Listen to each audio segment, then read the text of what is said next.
I always forget to do that. So I am going to record this if that is okay with everyone. I am a coordinator in the Student Involvement Office, so I help oversee the Leadership Series program. At the end of this, I will put a link in the chat to a post test if you don't mind filling it out, just to give me some feedback on how today's presentation went and anything that I can do just to make the series better and get more students involved. So I will go ahead and pass it off to Sarah. Sarah Leassner here. I'm the Director of Fisher Programs here, and I work in the Student and Academic Support Services office. But my secret love and connection is I love doing leadership stuff. So when I first got to Lindenwood and I thought there was like a leadership series, I'm like, oh, I'm totally in. And so I've been trying to serve in that capacity like every fall and spring whenever they'll have me. I talk about a couple of different topics. I'm a real relationship development kind of person, and so a lot of my topics are involving relationship development, conflict, like how do you get through conflict, how do you build connections, how do you, the art of invitation. So for me, it's a lot about like working interpersonally with other people. So if you missed it, this is one of my favorite topics. It's calling how to have difficult dialogues.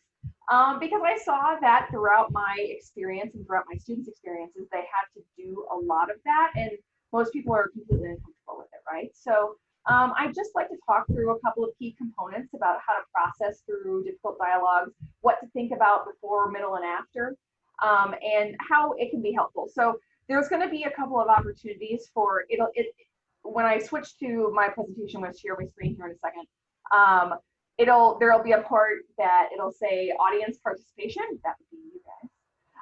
But at that point, I just want you guys to jot down some thoughts, because at the very end, I'm going to kind of switch guys out into some breakout rooms so you guys can have some conversations that I'll be able to jump in and kind of bounce in and talk with you guys as well, depending on how many kind of people we have. But that's the opportunity for you just to jot down some notes. And so I always like to tell people, like, if you don't have a piece of paper and a pen or a computer with you, then you probably should grab something, because I do want you guys to be thinking about different concepts kind of throughout the presentation. So, all right, so I'm going to share my screen here, I think.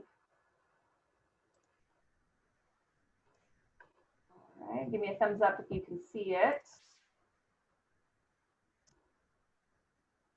Yeah, good, excellent. Okay, here we go.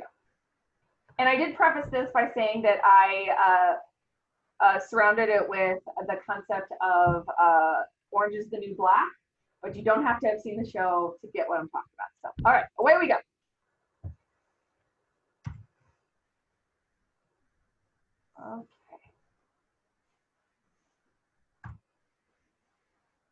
Okay, so like I said, I just have some basic core concepts, and I always am going to display the core concept by a picture. So here we go. Here's our two characters, and one says, I don't mess with no heron, but I love me some candy, right? So this concept is highlighting finding out what they need. In almost every single difficult dialogue that you have to preface, that you have to prepare for, it is almost always rooted out of need. Meaning, most arguments are things that people have true passion about, or they're hills to die on. Everyone knows that, like that reference. Okay, great. But most of that comes out of a need. And many times it happens with a need for self-worth, a need for information, a need for to get someone's point across. And so really, when you're heading into a difficult dialogue, one of the things, as someone who is going to be a part of the dialogue, either you're the person who has the concern, or the person who has to approach the other person that has the concern. You have to sit down and go, okay, what is my need from this conversation? What do I think the other person's need from the conversation? Does that make sense? The other part is going into it knowing that needs are really hard to talk people out of. It's the same thing like feelings, right? So you feel one way, it's super hard to convince somebody else that they don't feel the way that they feel or shouldn't feel the way that they feel, or that they don't need the thing that they need, right? So I think that's really important to kind of go into that conversation about that. So the next thing is getting at the basic need or issue. Now, many people in work environments or student organizations, which is mainly kind of what we're talking about here, is that many times difficult dialogues come from either having to confront someone about something, right? Or someone is angry and you have to kind of work with them to get through that negative feeling, right? And so many times when you're going into a difficult dialogue, the experience is blown up really big, right? It's gotten to a point where people have been yelling or there's been gossip about what's going on. But many times people focus on that big part, like where are we now, versus the individual small need of where it started. Because more likely than not, that individual small need or that individual place where it started is so much easier to talk through than the big thing that it's become. And many times, if you're prepping for that conversation, don't go in expecting to cover the big thing. Say, I'm here to kind of narrow it down and focus on the small things, the needs, the individual circumstances, kind of where this difficult or this frustration has started. So this is the part where in your present work environment, in your student organizations, in your personal life, I don't care what it is, think about a time that you were gearing up for a difficult dialogue or had to have it, or someone had a difficult dialogue with you. I want you to think about what was your root need or their root need, if you know, and what the basic kind of minor issue was. Not minor, the original, because most of these times they're never minor, just original. Does that make sense to everybody? So that's our audience participation. I want you guys to process through what that means for you. Just note it. I'll give you a minute or two to kind of think about the concept of need and root issue. Okay?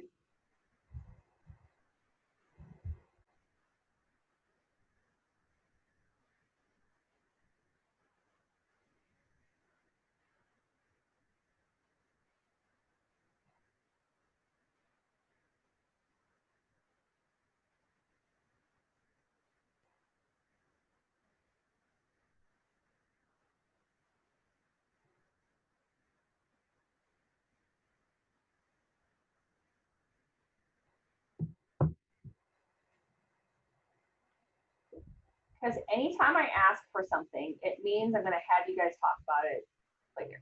Okay? People feeling good about at least a concept or a note that you can refer back to? Yeah? Okay. All right. Onward we go.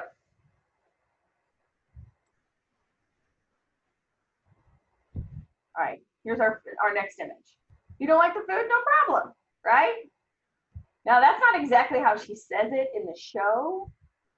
There's a little bit of tang to it, but I wanted to highlight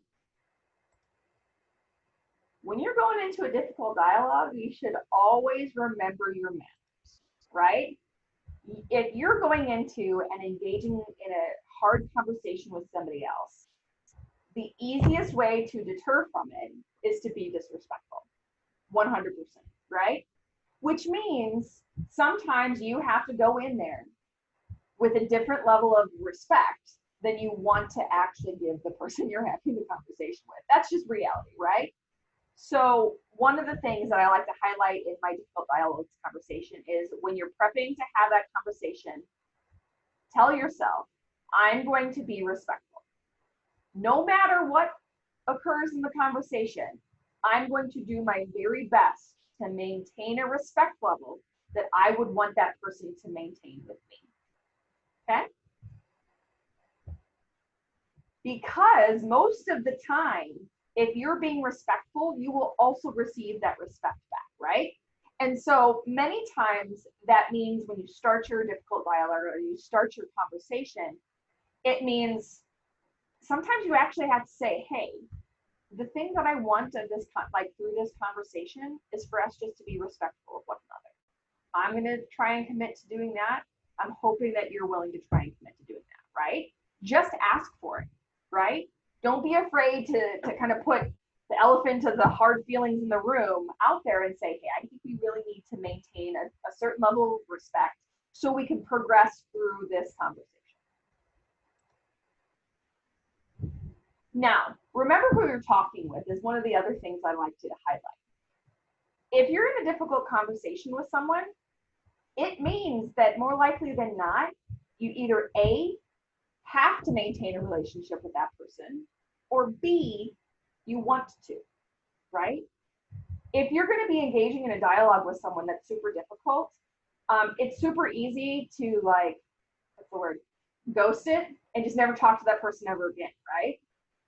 But sometimes in our student organizations, in our places of employment, in our classrooms, in our group projects, we can't ghost them. They are there every day, right? Or every meeting.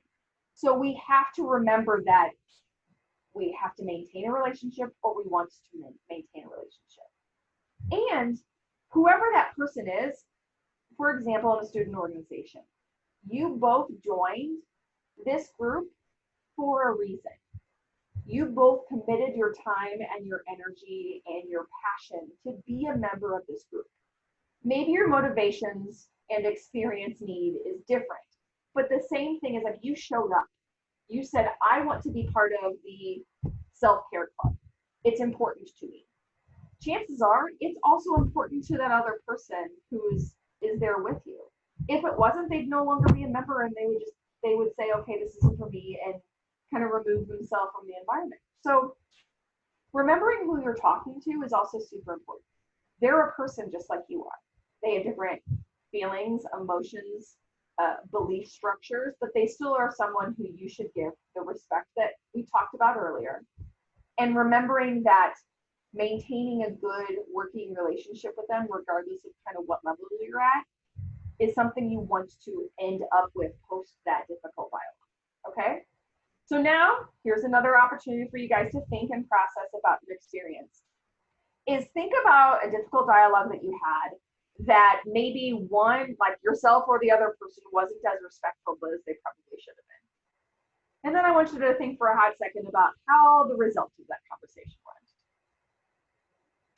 Then I want you to think about maybe a conversation that you had when you did give respect, and then you felt the other person, you know, maybe they were boiling, but then once they saw that you were being respectful, they're like, maybe this is going to be an okay conversation. Or maybe the roles were reversed. The other person was being respectful, and you were the person that came in like, and like, oh man, maybe this conversation is going to go different, right? And then I want you to think about maybe a conflict or a dialogue or something that was really difficult that you had to cover with someone who you kind of cared about, right? And it mattered, the result of that difficult dialogue. It mattered that things smoothed over and you kind of got past things, okay? So, all right, a quick minute to think about that. Jot some notes down.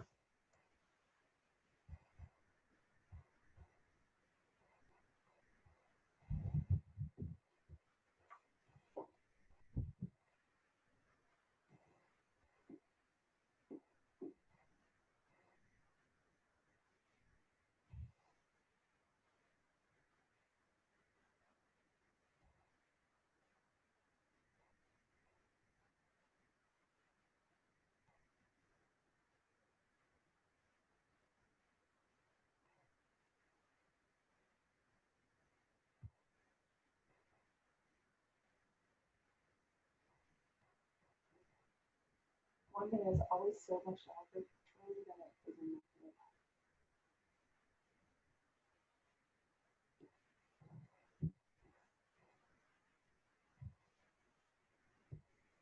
All right, wrap up our final thoughts and get to the next part. All right, this picture here, it says this.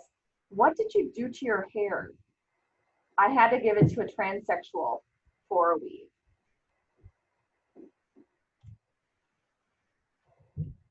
One of the parts that I want to highlight in terms of a difficult dialogue, she gave everything that she could. She gave her hair. You need to go into it thinking, I'm going to give everything I can to this conversation and actually mean what I say before, middle, and after. So giving it all you can sometimes means you have to get rid of some of the distractions in your world. And sometimes that's like the negative energy guy that likes to sit on your shoulder and say like, oh man, you're right, they're wrong. And you know, like what you did was absolutely, fine. And your opinion is the one that matters. Sometimes you have to take them off your shoulder and leave them at home to head into the conversation. You kind of got to get rid of the distractions, right? When you're in a difficult dialogue, you should not have one of these guys anywhere near you if you really care about the actual dialogue, right? All of us are so connected to our phones that it's super easy to kind of look over and see who texted or whatever. You have an Apple Watch or a Fitbit that sends notifications to your phone. It's so simple to be in the middle of a conversation and look down and see. Like, to me, if I'm going in to have like a hardcore conversation, I don't put any of that in my way, because what I want the other person to know is I'm focused on their conversation and walking through and giving it the validity that it needs. So giving it your all means you probably have to prep for it, right? Not over prep, like I don't want you to spend like 6 hours prepping for a 30-second conversation, right? But what I do want you to think about is, how do you want to start the conversation? How do you want to invite the other individual to have a really difficult conversation with you? Like, be thoughtful about how you're going to start. In the middle, game plan about, okay, we're going to get into this conversation, we're going to get into this dialogue. What if it starts to veer off in a direction you don't want it to? Or what if someone starts to kind of take their level to, like, their emotions to the next level? Figure out plan B portions of your conversation. Does that make sense? Then plan to have an end, because sometimes difficult dialogues could be really long, right? People want to have these like deep, plan for not an exit strategy, but to round out the conversation so there is an end point. And then at that point, part of that end point should be talking about, okay, now that we've had this really difficult dialogue, how do we work together in the future? How do we maintain respect? How do we do the things that we said we were going to do within the conversation? So making a very clear start, middle, and future plan in all of your difficult dialogue. Then here's the part that sometimes people forget about. Sometimes when you have a really difficult dialogue, but it goes really well, like, oh, that was so great, things are good and everything. And then you kind of go back to whatever life was before the difficult dialogue. And a lot of people don't follow up with the things that they said that they were going to do, right? Actions, feelings, approach methods, those kinds of things. So it's super important that if you end your difficult dialogue and you say you're going to do something, that you actually do it. I'm a planner, so I have to plan a lot of my day out. Like if my boss wants me to work on a project, I say, okay, what's the deadline? And then they have to give it to me, and then I put it in my calendar. So I know that time I'm undistracted, I turn off everything else, and I focus on that particular thing, right? So if you're one of those kinds of people, if you know yourself and you're like, okay, if I said that I'm going to do this, you got to give yourself some deadlines, details, or tell somebody else and say, hey, I promised to do this for this individual. Can you help me be accountable to what I said that I was going to do, right? So do what you say, post that conversation. All right, so now think about a difficult dialogue or a situation that you might have had, or maybe one you're going into, that you know that you have to get rid of some of the distractions. You have to kind of come up with a plan of a start, middle, and end, and one where you know that you're going to have to be held accountable for the things that you promised to do within that difficult dialogue. So anything like that. I know that that's kind of broad, but when I ask you these things, if you just connected with one particular section of that, well, that's what you should write about, or that's what you should journal about, or that's what you should kind of write things out. So, all right, take this time to put those things down.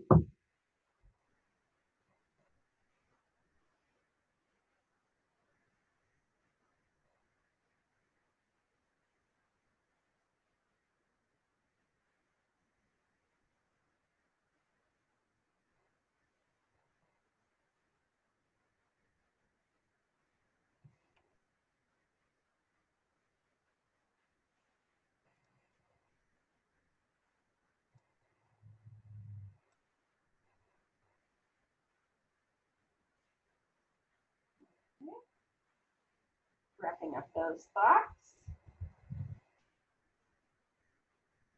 All right. Next up, this picture. I'm sorry, I'm under a lot of pressure to act like a dick. This is about one of the prison guards, and he's talking about how he's supposed to be mean, and they're like, why are you such a jerk? He's like, well, I have to be, right? So this picture, I'd like to highlight, do not change your tactics. Be who you are as an individual. One, try and maintain your calm. It's super important.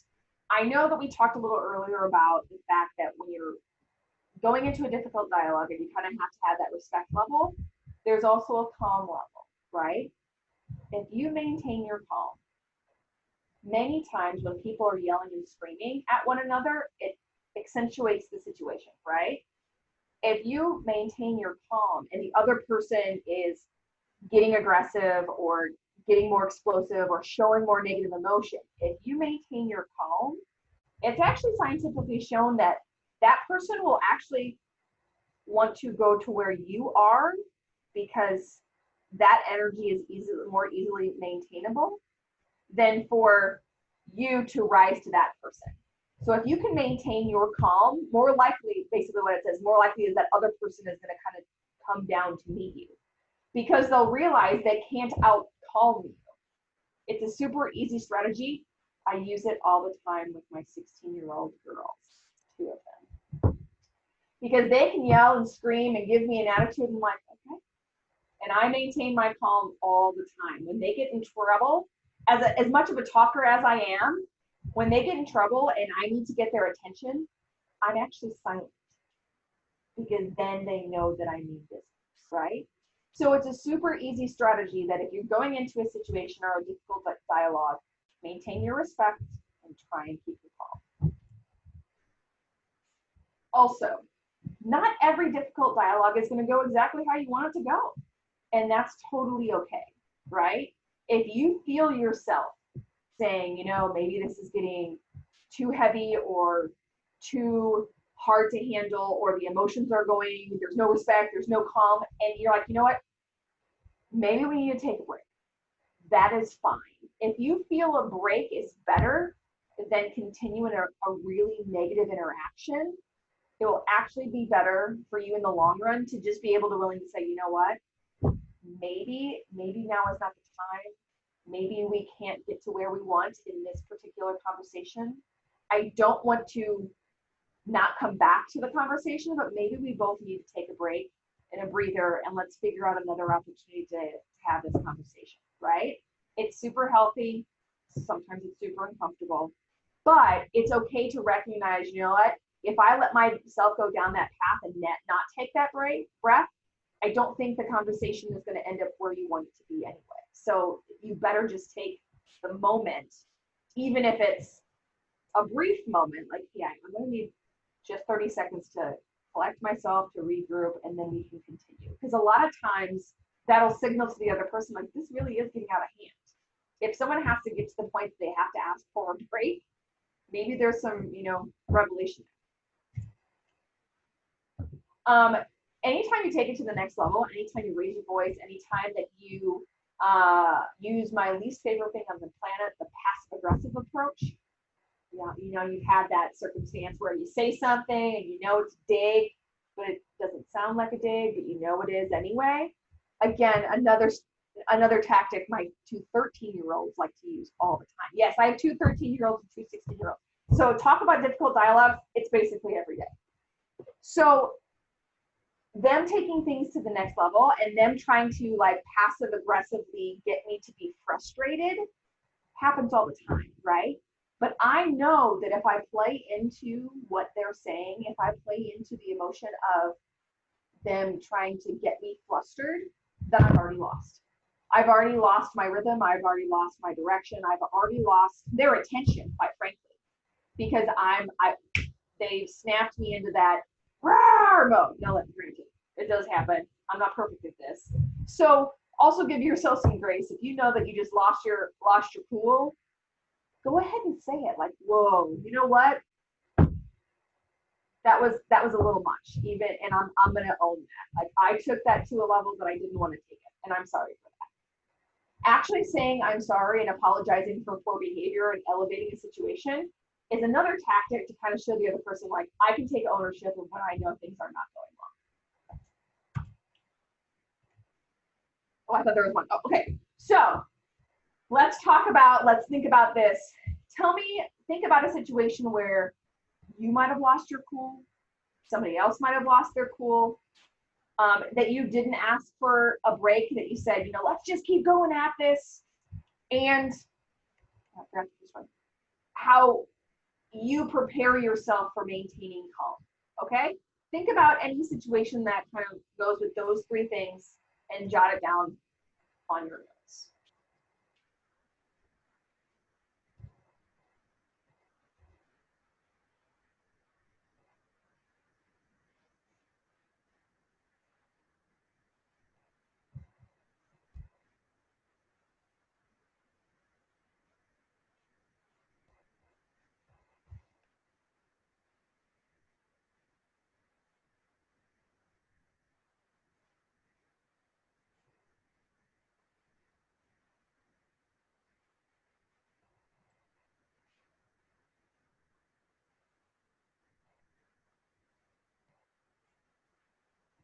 All right.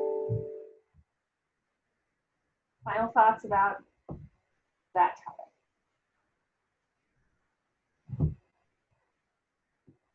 All right. This is a little aggressive, but I don't know if you guys can see this line. I'm just going to go ahead and let you all read it. I'm not going to say it. But the concept is, she just tells it like it is, right? She does not hold back. Most of the time when people go into difficult dialogues, they're like, oh, I'm ready to give it, right? I'm ready to just not hold back and tell it exactly how it is. Sometimes that's super dangerous. You can prepare for the understanding that maybe somebody else is coming into the dialogue ready to do that, right? But that doesn't necessarily mean you have to be ready to do that or willing to do that. There's many times where people feel the need and they need to say something, or there's something that's on their mind. I need everyone, when they're going into a difficult dialogue, to say, is this necessary? Is this statement or is this point truly necessary to help the conflict or to get through the dialogue? Because sometimes we have a tendency to throw things in. If we are going to get to a one-on-one conflict with somebody, like, ooh, I'm going to add this thing in there too, right? That really doesn't have anything to do with the initial conversation or the initial problem that's arise. So try and clear out all the stuff that's unnecessary, right? And you can preface conversations, or when you're kind of having difficult dialogues, you could say to yourself, these are the 3 points that I really want us to focus on, or 2 points, or 1 point. I don't even care what it is, but give them a frame of reference. So then that way they can know where the focus is, that they don't have to kind of circle in and add additional things in. You can keep your conversation focused and purposeful, right? Also, there's a point where they really might just want to tell you something. And you can say, okay, I feel like there's just something that you really want to tell me. I understand that that's important to you, but I might need a moment after whatever you say to me to process, right? So I'll listen to the thing that you have to say or you feel you need to say, but give me the opportunity to kind of take it in and think about it, right? So slow your conversation down. A lot of times when this happens, when people are just saying things that they want to say, it's because the conversation is going super fast. One of the things that you can correct and help in a difficult dialogue is to slow it down, right? It also helps when you slow down your emotions and slow down the rhythm. When it gets too fast, people end up saying things that they don't really want to say, right?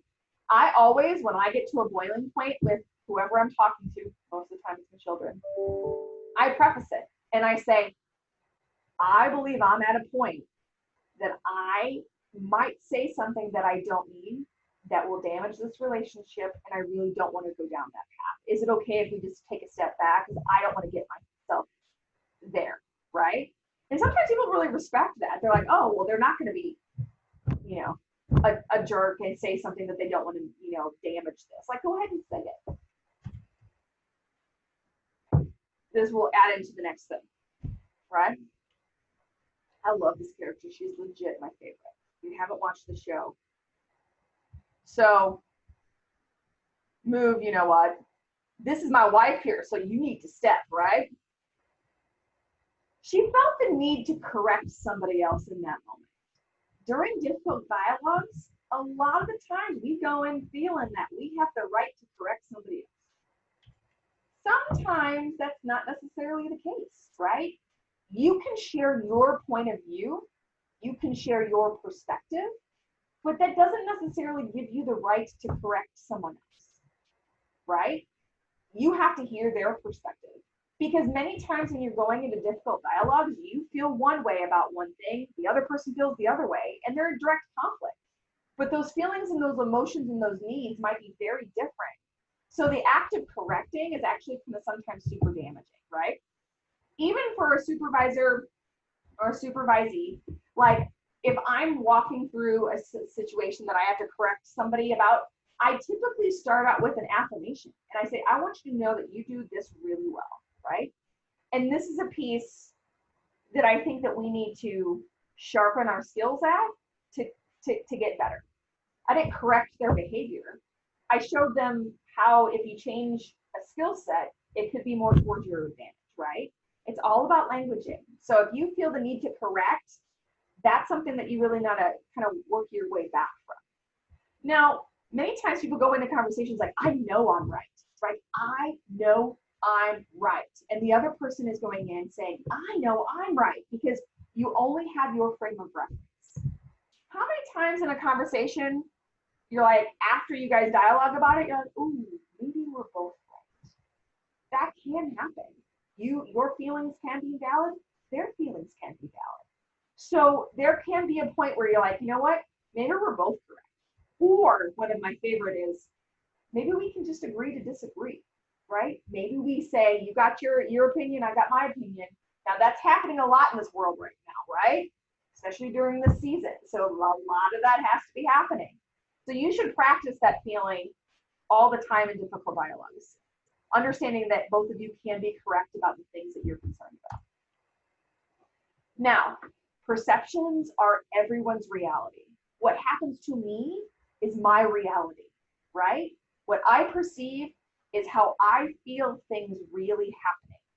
The exact same thing is fair to the other person. If they are coming into a situation, their perceptions, their experiences is their reality. We don't really have the right to say your reality is wrong. It's the same thing about feelings and emotions. Like, that's their reality, right?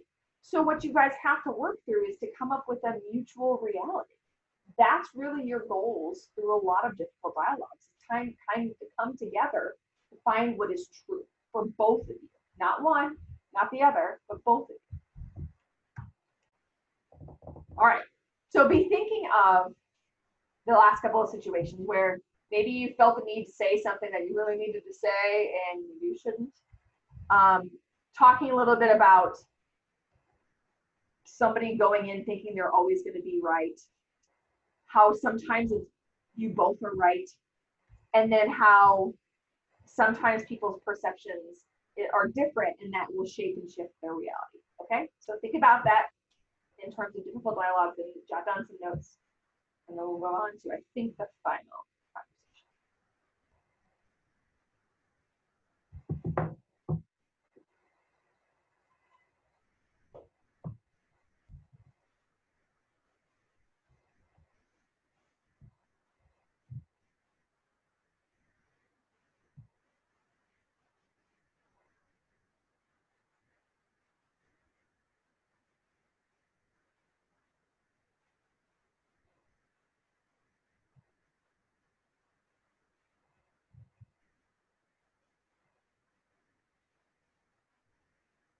Okay. Final thoughts. Last bit of jotting down. All right.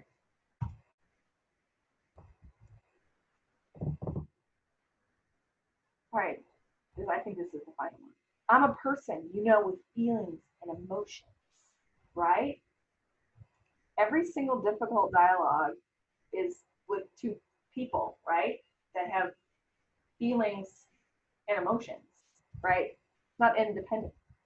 Um, and sometimes because we're people, super hard conversations come out of nowhere, right? And so sometimes you don't have the ability to go in like, okay, I got a game plan and I'm going to do my respect and I'm going to be calm, that kind of stuff. Like it goes out the window because it just happens and like, my gosh, I didn't realize this was going to be such a difficult dialogue, right? So if you aim for the fact that you're speaking to another human, that's the base level of preparation that you ever have. Because if you go into it, okay, this person is an individual with feelings, emotions, thoughts of their own, and for some reason they want to engage in this dialogue with me, I should treat them like the human that they are. Because if you don't have the time to prep, that's the base level of every difficult dialogue that you kind of have to focus on. Many times when you're having difficult dialogues, you have probably engaged in other good experiences with that person. Either you have a mutual affection for the criminal minds, and you can use that to your advantage.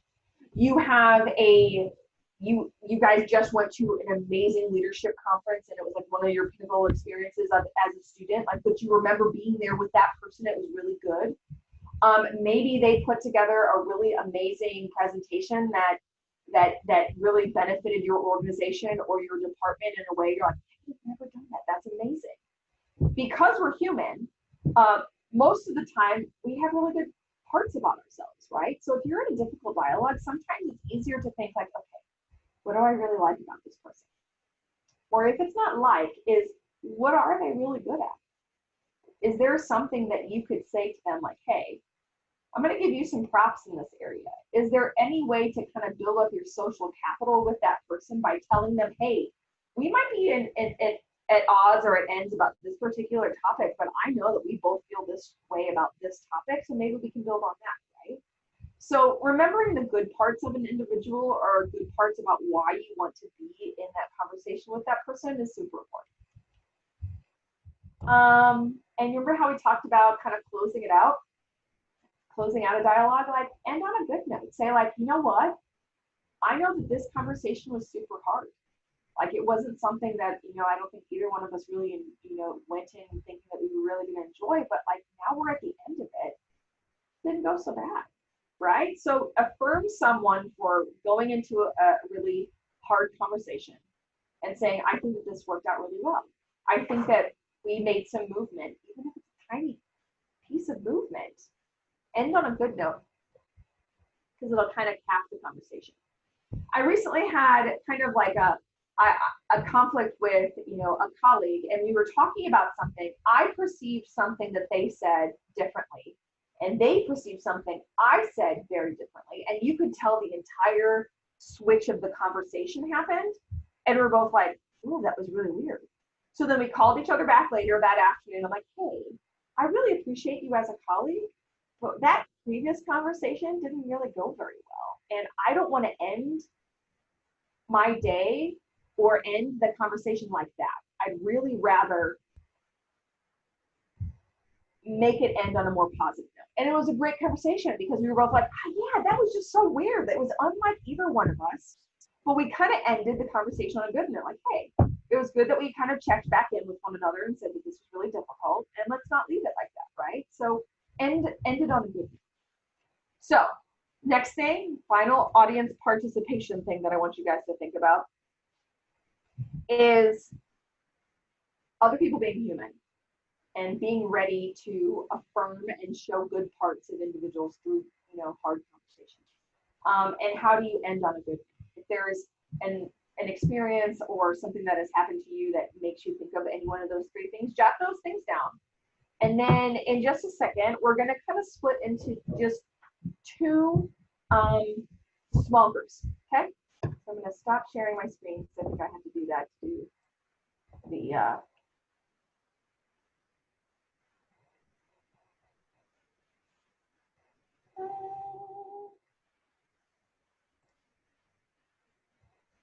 I don't see my ability to do a breakout room.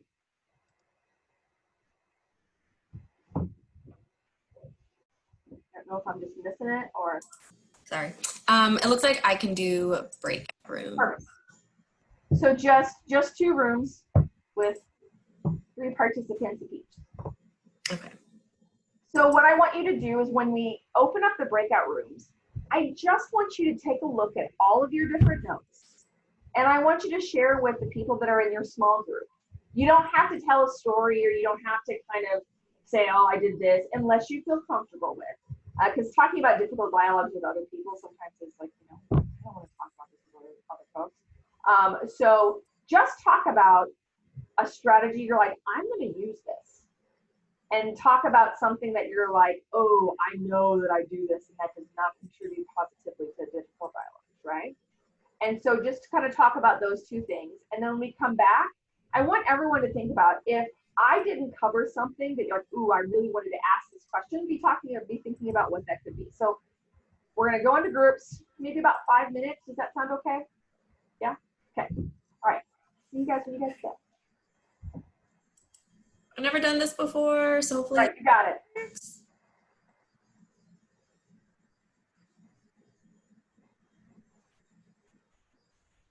There should be 3 students in each room. Yeah, do you see it? Okay. Oh, and then I think someone has been having, all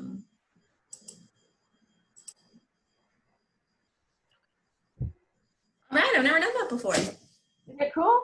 All right, there was somebody that just came in. So there you go, perfect. Okay. So I think they've been having some connection issues. They've been jumping in and out.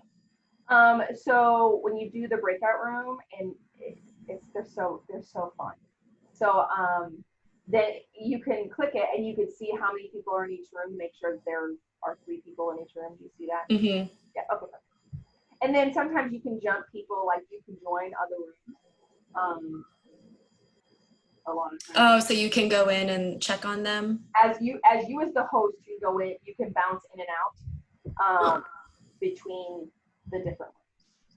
And usually, as a co-host, I can do that. Like usually, like when you like make me that, so I don't know what happened, but I didn't see the little button on there. So I'm like, you've got. Now I know how to do breakout rooms. I've never done that before.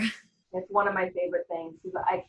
The only thing that I'm challenged by sometimes is the in the big blue button, the conferences. I have not gotten a good rhythm with the breakout rooms in the big blue button conference. I do so much like small group interactions and having people talk to one another and that kind of stuff, that I had to really make some like shifts and adjustments to my classes, and I'm just like, I just had to like do some really different things. So, how you doing? I'm doing well. I'm doing well. Thank you. How are you? Good. I'm trying to. I really love fall weather. It's like my favorite, like the crisp, cool kind of fall weather. Mm-hmm. But I do not like the rain. So no, and it feels like it's been raining every day, because it has been, but for like weeks. And I'm like, the temperature is great right now, but I just wish it would stop raining. yes. Way. Yes. When I was an undergraduate, I didn't go out in the rain. So I physically didn't leave in the rain. So I did when I was a sophomore, because I got a D in my psychology class, because I didn't leave when there's a test and a quiz. Because I was like, it is raining. I'm not walking to class. I learned so many life lessons that I put into really good use. There you go. Thanks for continuing to do the leadership series stuff. I hope people are really loving it. Yeah, of course. I'm glad that we were still able to do it. And then we'll be planning the spring semester here shortly. Let me know if you need me. I'm also happy to continue. Yeah, absolutely. And let me know when you want me to message to everyone, or like let them know that we'll be bringing them back. Yeah, it's fun because like other people, they see like I can't, when I do the breakout rooms, like as the like close, I can't see my message, and so I'm always worried that I don't get it. So you can just put in there, just put it in the chat box. Just say, be finishing, like wrapping up your conversation. I'll close the room and I'll start inviting people back in about 30 seconds.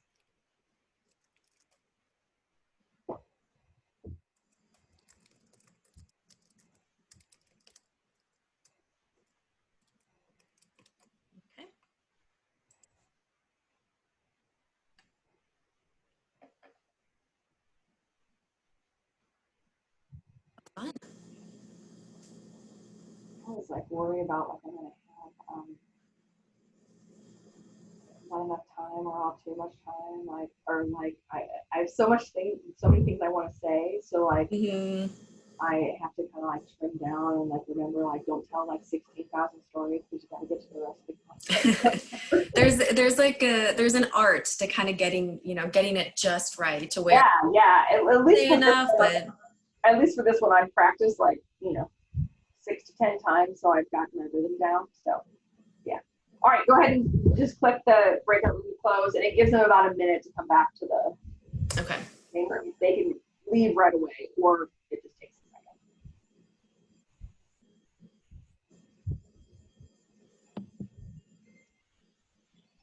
Hi, everyone. Welcome back. Welcome, welcome. Yay.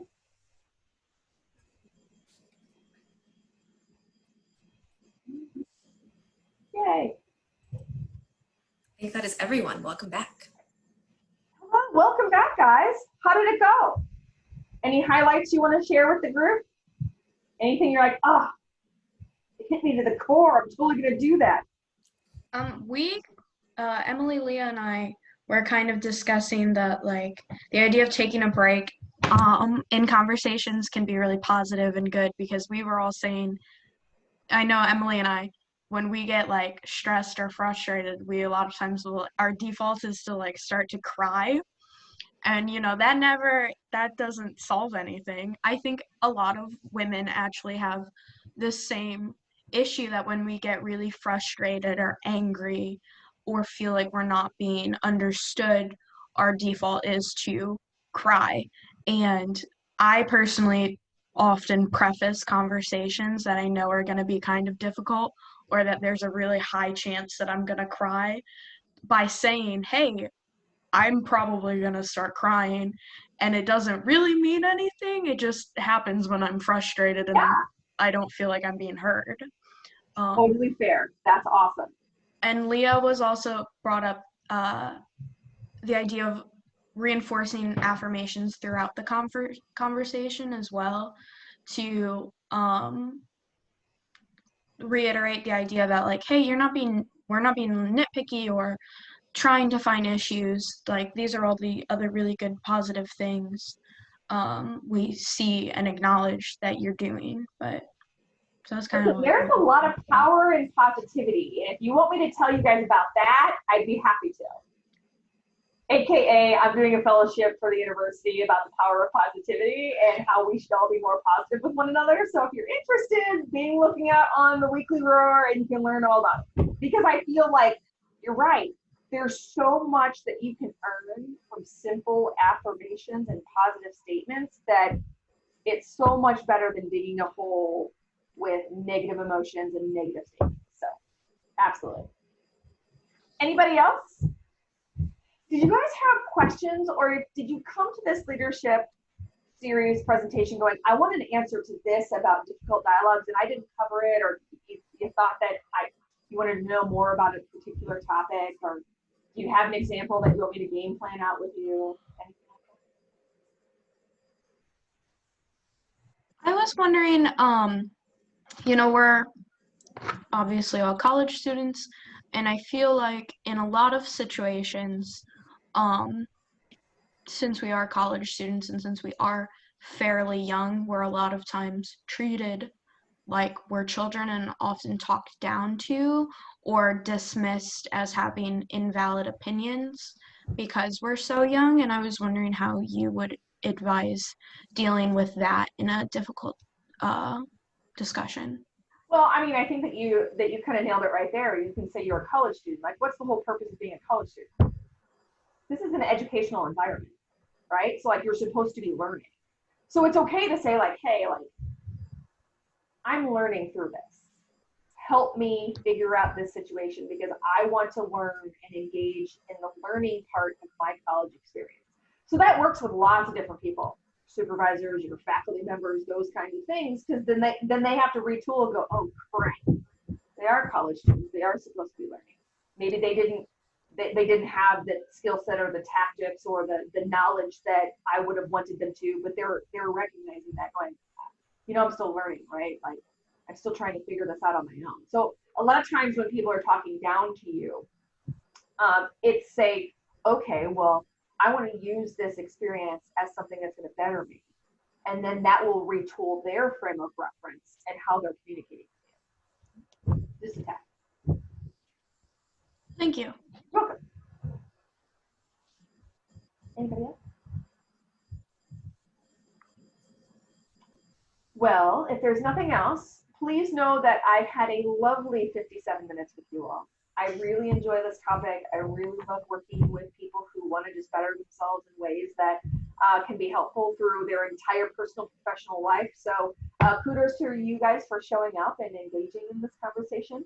Hopefully it wasn't a difficult one, but I feel like you guys are better prepped for your next difficult conversation. So if you are preparing for a difficult conversation and you want to talk more about it, I'm happy to engage in that conversation to give you some more tips and we can work some things out. But what I would also really love for you to do is if you have a difficult dialogue and you used anything that you learned in this particular session, just shoot me an email and be like, Sarah, I nailed it. And this is what I did. I would love to hear that from you. So hopefully you guys can use it in your world and know that I'm always here as a resource if you need anything. So yeah, that's all I have.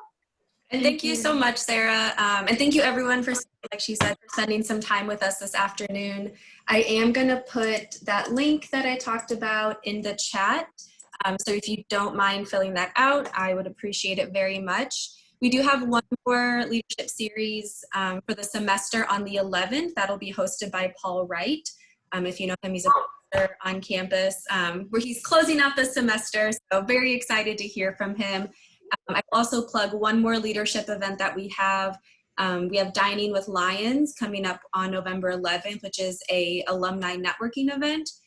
We're doing a different school or major every month. And so for this one, we are doing public health. So if you are in that major or have friends in that major, we have 2 alums from Lindenwood from the public health program who will be joining us on Zoom just to talk about their experiences and what they've been up to since they graduated. So for each one, we'll highlight a different program, and so hopefully we'll see you there if you are interested. Anything else regarding leadership development, you can email me or look on Involve You. And right on time, it is 4:59. If you have any questions or want to follow up with Sarah, please do not hesitate to do so. Thanks, everybody. Thank you, so everyone. much. Thanks for spending time with us. Bye. I think if I end, it will end the recording. Thanks Thank you so so much. much, Sarah. That was so fun. Yeah. Bye.